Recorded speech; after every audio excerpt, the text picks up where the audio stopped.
धीरे धीरे नेतांकर भिड़ डॉक्टर दामोदर राउतर पार्थिव शरीर निकट में बढ़िबार लगी समस्ते आसुचंती शेष दर्शन करने कारण जड़े प्रिय नेता थिले लोकंकर कथा कहूबा जड़े वरिष्ठ राजनेता थिले जे कि दीर्घ 5 दशंधि धरी ओडिशा राजनीति में सक्रिय चेहरा सजिथिले।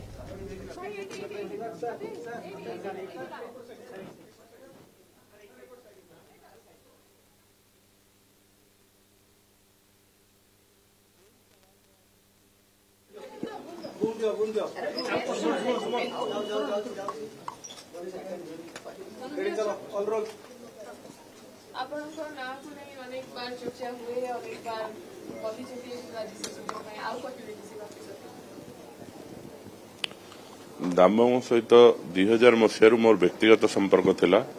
एवं तांकर बहुत सभा समिति मु मध्य तांकर सहित रही ताको ऑर्गेनाइज करथिली। पर मुहूर्त रे तांकर सहित राजनीतिक इलेक्शन मध्य लड़ी थिली।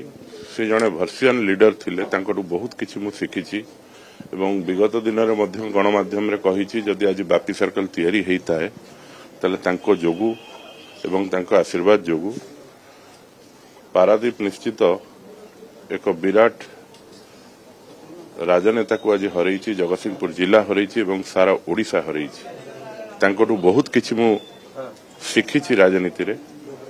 एवं तांकर जो स्थानटा केही भी पूरा करि परिबे नहीं आगामी दिन रे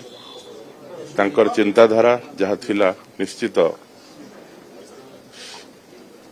से चिंताधारार राजनेता मो जीवन रे अभिजय मु देखी नाही। से सबु बेले कहूथिले जे संपत्ति आहरण करिबा एक साधारण मनुष्यर प्रकृति एवं ताधुर जो माने निवृत्त रहिबे से हेबे ठीक लोक प्रतिनिधि एवं सी भी तांका जीवन रे सबु बेले लोकंकर सेवा करि आछंती लोकंको पाई काम करिसंती एवं मु मध्य तांकोटू ए प्रेरणा पाइछि एवं निश्चित सी आम भितर आज नाहांती किंतु आमे तांको सबु बेले मन रखिबु। मो राजनीतिक जीवन रे मु तांको निश्चित सबु बेले मन रखिबी।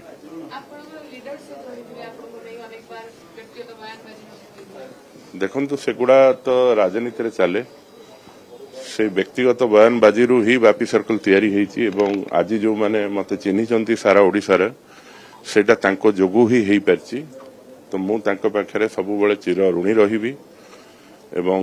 आज जदि मु राजनीति के आसी थाए ताले तांको धेरे से धेरे तांकर भी बहुत बड़ हाथ अछि। से हयतो मते बयान न देइथिले मु हयतो राजनीति भितर को आसी नथांती।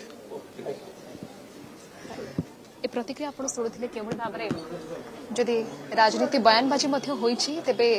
जहां विरोध में बयान होती से कहते जदि से बयान न दे था तेबे मु राजनीतिक क्यारियर को आसी पार न था। निश्चित भाव में प्रतिक्रिया आप शुणुते सबु जगार सब महल दामबाबूर प्रशंसक रही दामबाबू गढ़ी नेता रही दामबाबूर तर्जमा कारण सृष्टि होता नेता रही तेणु निश्चित भाव बापी सर्कल प्रतिक्रिया आप शुणुते।